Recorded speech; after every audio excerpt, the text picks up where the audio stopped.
धुंधु के अवहेलना करने का परिणाम भुगतो।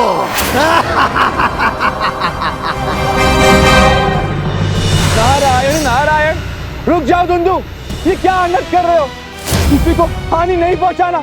हम तुम्हें बताते हैं ब्रह्मलोक तक जाने का मार्ग। शीघ्र बताओ नारद, कहाँ है ब्रह्मलोक?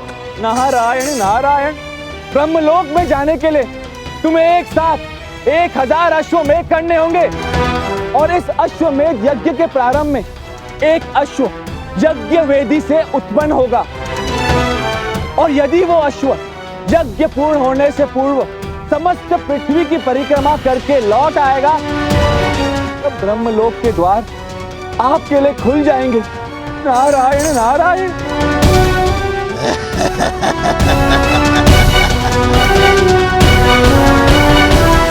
ये लो तुम्हारी पृथ्वी।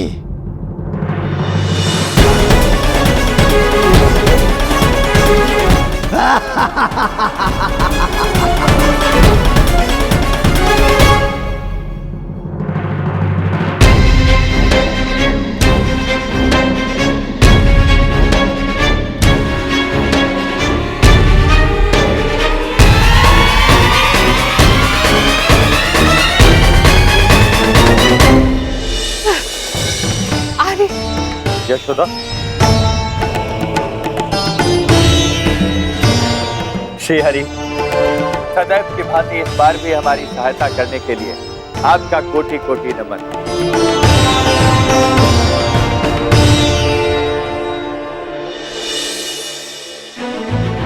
देखो, जैसे मैंने कहा था मैंने वैसा ही किया। चलिए दाऊ।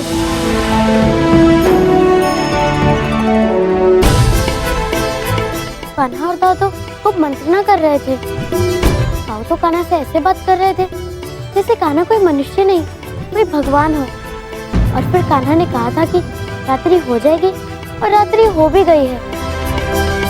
कहीं नहीं, कान्हा जैसे नटखट बालक भगवान हो ही नहीं सकता।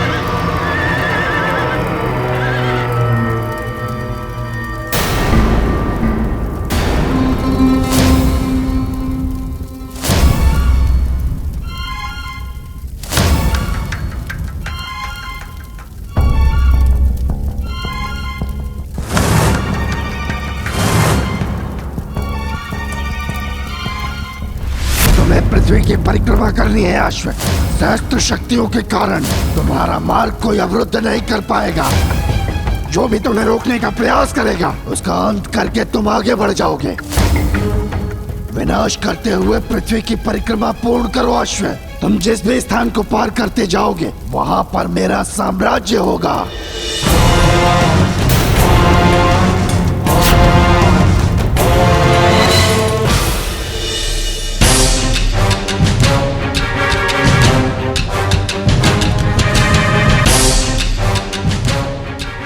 कान्हा, हम ये रस्सी का फंदा क्यों बना रहे हैं?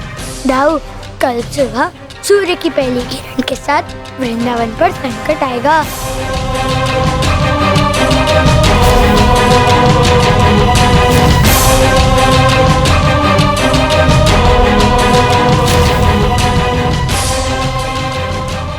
और जाओ, ये व्यवस्था वृंदावन को उसी संकट से बचाने के लिए है। कान्हा, कौन सा संकट? कैसा संकट?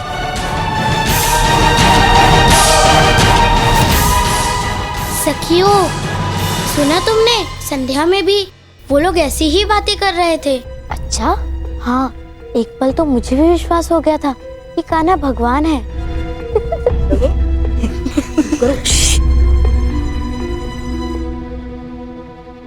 कान्हा और भगवान? हाँ, फिर वही तो मैंने सोचा। कान्हा जैसा नटखट बालक भगवान हो ही नहीं सकता।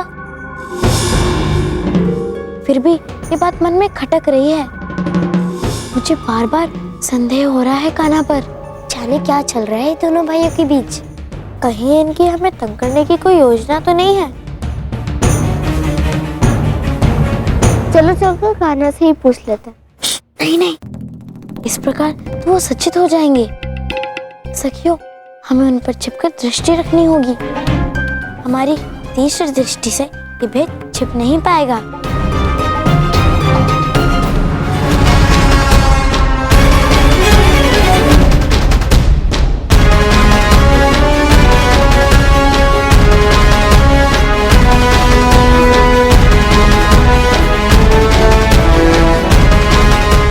दाऊद, चलिए, अब हमें वृंदावन की सीमा की ओर जाना होगा।